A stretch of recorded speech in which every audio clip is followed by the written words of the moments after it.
చేస్తాను కదా మరి ఇక్కడేనే పిలిచారు మహామంత్రి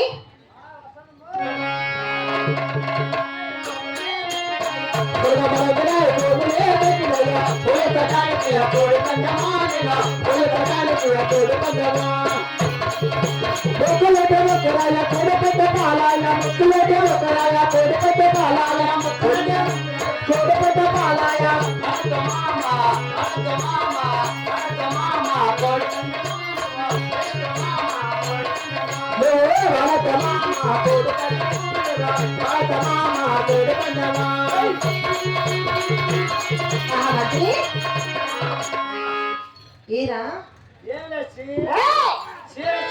జోరు ఉండు వెదవా నా భార్య కట్టుకునే చీర మాదిరే ఉంటే అమ్మా అట్లా చీర మరి ఎర్ర చీర కట్టుకున్న నీ భార్య అయిపోతుందా ఏంటి? కాదమ్మా మహామంత్రి మొన్న బాణాల పండక్కమ్మా ఇట్లా చీర నా భార్యకు చీర కొనిచ్చిన బాణాలు పండుగ రోజు కట్టుకో బాణం ఎత్తుకొని పోవాలని మరి కట్టుకునేదా సరేలే అని చెప్పింది. బీరువా మీద చీర పెట్టేసింది. బీరువా మీద? అవునమ్మా. మళ్ళా బాత్రూమ్ లేకపోయింది, స్నానం చేయను. ఈ పలకలో డమ్స్ దమ మోగేలకు బాణం ఎత్తుకొని అట్లే వచ్చేసింది అమ్మా. మరి చీర ఏం చేసింది? చీర ఆడే ఉంది బీరువా మీదనే. మరి మీ భార్య? నా భార్య బాణం ఎత్తుకొని ఈ పట్టు చీర అన్నం అట్లాడదని తిప్పుకుంటా బజారింటి నడుచుకుంటూ పోతానమ్మా. చీర కట్టుకోవాలా? చీర అప్పటికి బీరువా మీదనే ఉంది. మీ వేదవా ఈ పిల్లలందరూ ఏం చేసినారు? అబ్బా బాణాలు ఎత్తుకొని పోతున్నారు, 16 సోన్లు అంటున్నారు. గంగమ్మ కాడికి వినారు, గంగమ్మ చుట్టుకి ఆరం బాణాలు తిప్పుతున్నారమ్మా. అందరూ గంగమ్మని చూడాల, నా భార్యని చూస్తున్నారు. ఎందుకు చీర ఆడే బీరువా మీదనే పెట్టేసింది. ఆయన బాణం ఎత్తుకొని వచ్చేసింది. నా పిల్ల బట్టలు కట్టుకోలేదా? లేదా, మర్చిపోయిందమ్మా. పానీలోనే గంగమ్మ కాడ టెంకాయలు కొట్టుకున్నారు. వచ్చే దారిలో బజారింటే పైప్ లైన్ పగిలిపోయి నీళ్ళు ఇట్లా పోతా ఉన్నాయమ్మా. మరి ఆ బుడదలో నా చీర ఏడనానిపోతుందని చెయ్యి పెట్టి చెప్పుకుందామా అనుకొని ఎట్టు పెట్టింది చెయ్యి. చీర ఆడింది, చీర బీరువా మీదనే ఉంది.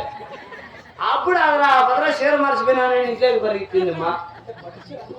పట్టు చీర అన్నం అట్లాడితే ఆ చీర అట్లాడితే అని నీ చీర కూడా సెట్ చేస్తాడులే అమ్మా. అంతే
అమ్మా.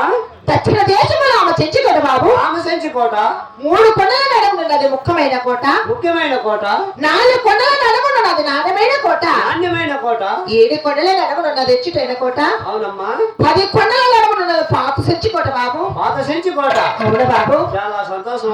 పాత చెంచుకోటలో రామరాజులు ఎవరో తెలుసునా? ఆ పాత సెంటు వేసుకున్న పాత పాదగాళ్ళు ఎవరు నాకు తెలియదు మో. తెలీదా? తెలియదు మో. వీళ్ళకి కూడా తెలీదా? ఎవరికి తెలియదమ్మా. ఇప్పుడు వచ్చినావు నువ్వు, నాకు ఎట్లా తెలుసు అది? మరి చెప్పేదినా? చెప్పమ్మా. చెప్పే ఇదిలే. చెప్తలేదు బాబా. చెప్తే చాలమ్మా. అవురా భూపతి రాజా భూదేవమ్మ అత్తమమ్మేలారా. భూపతి రాజా భూదేవమ్మ అత్తమమ్మేలారా. భూపతి రాజా